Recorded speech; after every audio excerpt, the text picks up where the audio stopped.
les échos du net avec Rose Lafleur justement ñoo waxtaanee un sujet mais transition bi neex na la. neexul de. transition bi ak a neex. neexul de yow. man. seen àndandoo bi sincère. sincère lay dafa sincère mais yow sa ànd ak ni da nga koy wax dëgg. sincère man j'ai dit à Rose je lui ai pas dit tu sais xam nga yow tu lui as dit tu ne sais pas chanter moi je lui ai pas dit tu sais pas chanter je lui ai dit Rose ce que tu sais faire c'est ta rubrique les échos. je lui ai dit une vérité qui fait mal. di ngeen tax ma dem école fële ne déedéet du Beaux-Arts fii la tëj leen centre boobu nu mu tudd. Douta Seck ma dem def ay cours de chant. non mais même soo ko demee dafay cours de chant doo mën Rose sa baat neexul. mais Assana man gëm naa ni su ma defee ay cours de chant ça peut passer. du baax du baax. mais Assana pourquoi il est comme ça. waaw du baax. mën naa def beneen démonstration peut-être way bi. non way bi moo xaw a compliqué rek. non jàpp si xoolal Céline Dion. yuuxu bi waaw yuuxu mooy endaay. xam nga lu tax mu ñu kooku di parce que lui il sait qu'il sait chanter. il sait qu'il a une voix mais mën naa rap waaw man moom mën naa rap. mbarab. ban rap. rabal bamba ji fa. Rose tey nga ñu wax internet yi lu ñu wax moo gën. waaw. xaw ma lan kéemal loola fi la bamba ji ki état bi énervé. non je suis pas énervé de damay xaar nga pare ci nañ bàyyi xasana mokkalaguma kii bu ñu génnee danga may jàngal benn couplet bu subaa ma répété ko. ngaala mooy yokk sama son bi da doon wax na li nga def baaxul en fait.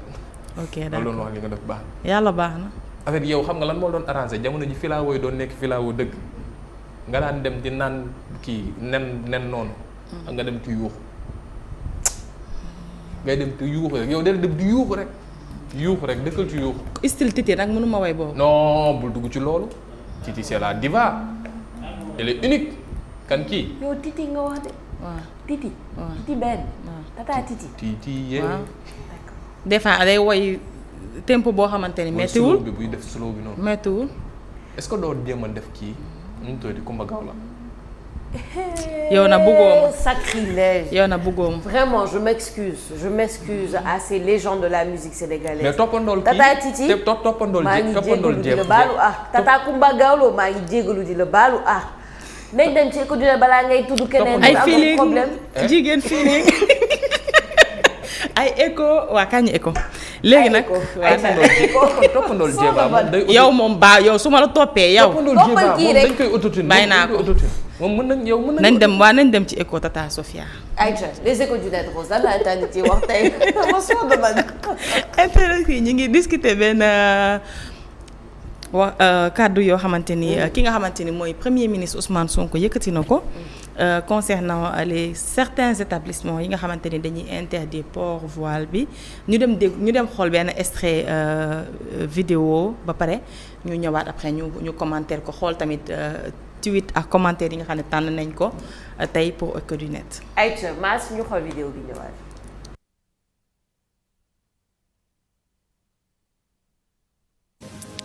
te it am na loo xam ne dootuñu ko mën a nangu ci réew mu mel ni Sénégal gis nga boo demee ci tubaab yi loo wax ñu ne la ñun notre modèle notre style de vie ndax ñoom dañoo am seen modèle assumé ko seen modèle lañ jàpp ni moom la ñuy saytu donte ñun ànduñoo ak seen modèle ñoom waaye seen dëkk la ñoo ko moom ñu jàpp ni seen modèle la ñuy saytu ba tey xale bu jigéen bu jël fulaar teg ci boppam ne day dem jàngi ci école France ñu ne ko doo dugg ci école bi suñ ko defee seen réew naqarlu nañ ko waaye am nañu sañ-sañ bi ci ñoo xam ne dañoo woote démocratie ak liberté ak tolérance loolu du tolérance ci noonu rek la ñu mën a tollu nangu fii Sénégal ak école bu mu munti doon jàpp ni nit du dugg ci école bi du fi jàngee parce que am na fulaar bu mu teg ci bopp loolu du yoon. voilà ñoo ko déggandoo donc fi mu daanelee rek foofu moo neex Sofia ndax dafa laal fi nga xamante ni mooy Sénégal mooy suñu dëkk mooy fi ñu ñor mooy fi ñu nekk fii nga xamante ni it fa la nekk élimaanu jëwriñ ni c'est ça. Hassana temps yi je me débrouille bien en wolof. alors ñu dem xool quelques réactions internautes yi Sofia après ñu dikkaat. comment ñu xool réaction yi. ki ci njëkk muy ki nga xamante ni moom mooy Jo li mu wax mooy.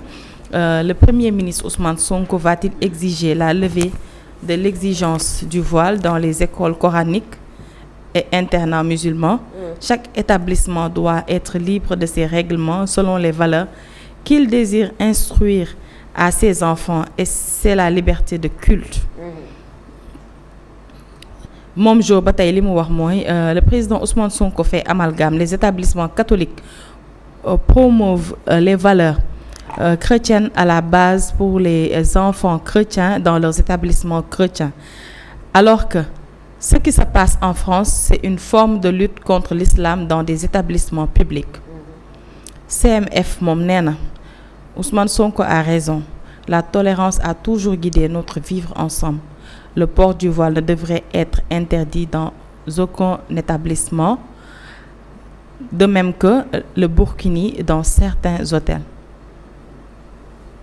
Mamadou Sankaré moom nee na il n'y a aucun mal sur ce que le Premier ministre Ousmane Sonko a dit. S'opposer à l'interdiction du port de voile dans les écoles ne peut nullement remettre en cause du principe du vivre ensemble dans ce pays entre les chrétiens et les musulmans. Charles moom nee na je n'ai jamais de tout mon cursus scolaire dans le privé catholique vu une voilée qui refuse de parler aux hommes ou aux garçons. Si des tenues sportives sont très révélatrices, que les élèves s'adaptent et modifient leur tenue, une simple notification aux parents suffit. Links Boy moom li mu wax mooy ce n'est pas une raison pour qu'une école publique interdise le voile. Il y a d'autres solutions, mais interdire le voile, c'est aller trop fort. Chacun est libre d'étudier là où il veut.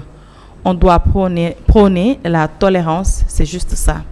Lii mooy quelques réactions yi nga xamante ni jël nañ ko Sophia par rapport ak discours ki nga xamante ni mooy le Premier ministre Ousmane Sonko par rapport ak li mu wax ci port voile bi nga xamante ni yenn établissement yi dañ koy tere. On va parler des écoles privées catholiques, ñoom ñoo koy tere. Donc mu jàpp ni waratuñu tere kenn mu sol li nga xamante ni mooy voile pour am accès si yooyu les bërëb. Je vous laisse donner vos avis d'abord. Non, écoute Rose, bon, tu sais, quand on parle de religion, de politique, ak am na beneen sujet et d'argent, c'est délicat. C'est toujours délicat. Mais on peut pas. Mais nous, on parle de tout. Ouais. On parle de politique, on parle d'argent, on parle de religion. Donc, on doit pouvoir en parler parce que c'est notre rôle. Man, je vais pas aller très loin. Tout ce que je veux dire, c'est que oui, c'est important de ne pas faire d'amalgame. Chaque pays a sa réalité. Il faut fonctionner avec ses réalités. Ce qui se passe en France, c'est ce qui se passe en France. L'agenda français, c'est l'agenda français. Mun nañ ko ñaawlu, mun nañ ko rafetlu, mun nañ ci commentaire. Le Premier ministre Ousmane Sonko a le droit de donner son commentaire, sa vision des choses. Par contre, ici au Sénégal, man li ma xam mooy bi ma juddoo ba léegi ak li may nettali avant même ma naissance ba léegi, c'est que le Sénégal est un pays qui a été dirigé, 95% de musulmans ont été dirigés à une époque par un homme chrétien. Et amu ci benn problème. Tout ça pour revenir sur l'historique de l'entente entre les chrétiens et les musulmans au Sénégal, le dialogue interreligieux. Amuñu benn problème, musuñu am benn problème. Et je pense qu'on devrait faire attention à ne pas avoir aucun problème parce qu'on a toujours vécu dans l'harmonie. Famille boo jël au Sénégal, en général, boo xoolee ba ci biir am na chrétien, am na musulman. On a tous, si on est musulman, on a tous des cousins ou des cousines chrétiens ou des cousins et des cousines qui sont mariés dans une famille chrétienne. Si on est chrétien, pareil, des cousins et des cousines musulmans qui sont mariés dans des familles musulmanes, amuñu ci problème. Ce qu'il en est des établissements, il y a des lois qui régissent ça. Il y a le règlement interne de l'établissement, il y a la constitution du Sénégal, il y a plein de choses qui peuvent dire lii mooy yoon, lii du yoon. Quant à nag lever des tensions qui n'ont pas lieu d'être, pour moi, il faut qu'on fasse attention à ça. Man loolu mooy sama commentaire, Hassana. Ouais, il faut qu'on fasse attention pour un pays laïque. Il faut qu'on fasse très attention. Ñu bañ a déraper. Xam nga Sénégal ñun dañoo taamu def musulman chrétien. On oublie que am na ñoo xam ne ay athée lañu. Am ñoo xam ne ay protestants lañu. Am ñoo xam ne ay agnostiques lañu. Am ñoo xam ne ay païens lañu. Am ñoo xam ne ñoom ay ceddo lañu. Loolu la ñuy revendiquer. Donc il faut qu'on fasse la part des choses. On est un pays laïque mais religieux donc am na yenn yoo xam ne mënuñu ko fee nangu mu jëm ci ay borom mbirum ñaari tur ak yeneen yu ñu mel mais pour ce qui est du port du voile man je pense que même dans la religion chrétienne les sœurs dañuy voilé wu. oui.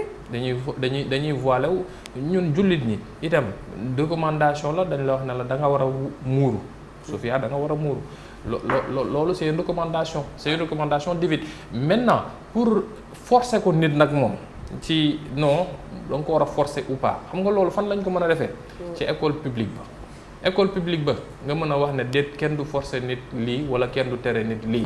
maanaam nga teg ko ci règlement intérieur. mais loo xam ne c'est privé.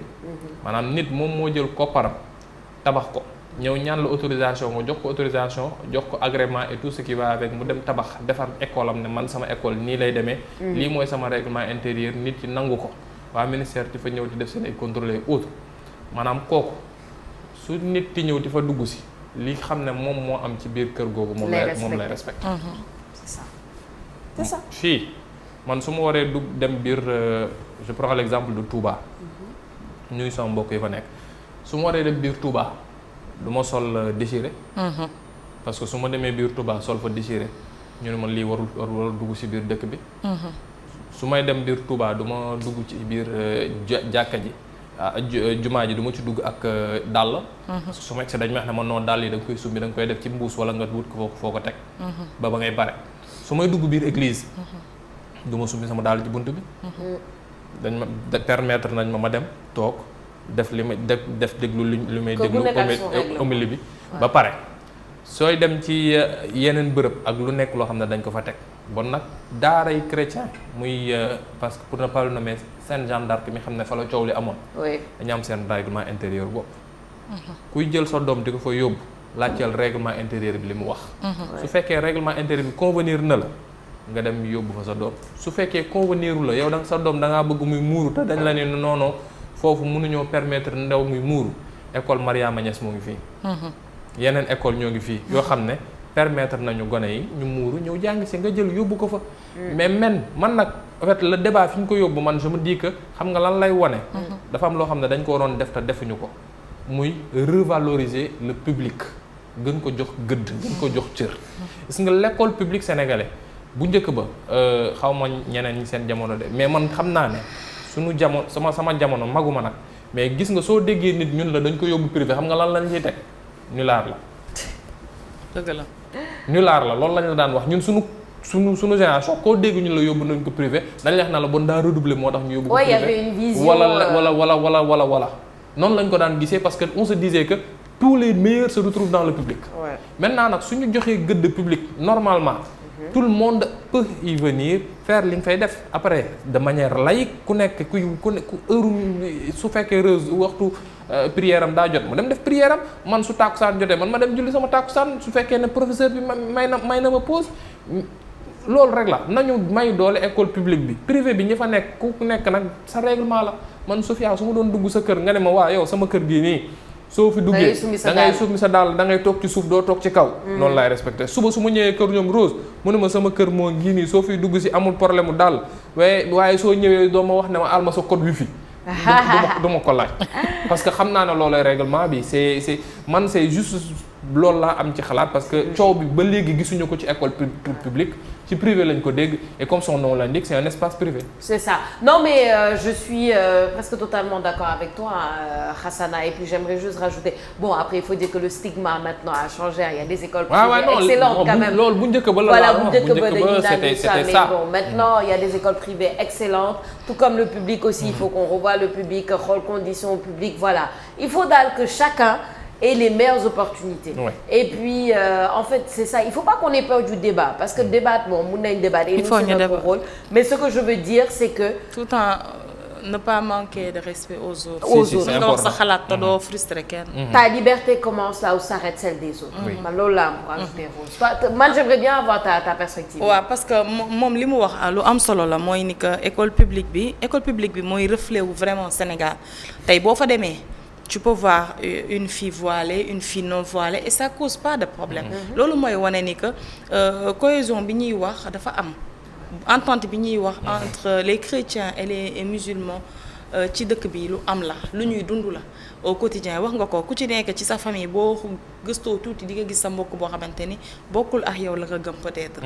te yàqaluñu dara. mais tey on peut pas exiger à des écoles privées catholiques ni que xale buy ñëw voilé force da ngeen ko war a bàyyi mu voilé loolu suñ ko defee kon dañu war a exiger école coranique yi kon xale bu ñëwee bu tamit waajuram décidé wul voilé ko bàyyi ko mu bañ a voilé wu mu dugg jàng te xam nga tamit il faut faire la part des choses. te décision boo demee ba koy jël rek yow tëddeel njaaxaanaay ba nga xamante ni dañuy gis ni que faroo fii wala faroo fële ne. Est-ce que tu vois c'est un peu délicat. Oui. Comme c'est des écoles privées. ay nit ñoo toog saytu ko mu nekk ay entreprises yoo xamante ni dañ koo créer jël ko bëgg ci jàppale xale ci seen jàng waaye am nuñ ko bëgg tëralee. ni ko Xasana waxee boo demee di fay sa xaalis nag ci bërëb bañ jox la règlement intérieur bi ba nga lire ko ba mu doy la. boo duggee ki la abal bët bu la nee xoolal fii foofu ngay xool. c'est ça aussi. bu la arrangé wul nga gis ni que tu es musulman da nga bëgg sa doom muuru yóbbu ko ni nga xatee ci franco arabe yi y a des écoles yoo xamante ni c'est des privés franco arabes. sans souci l'enfant va aller étudier te du ci am benn problème.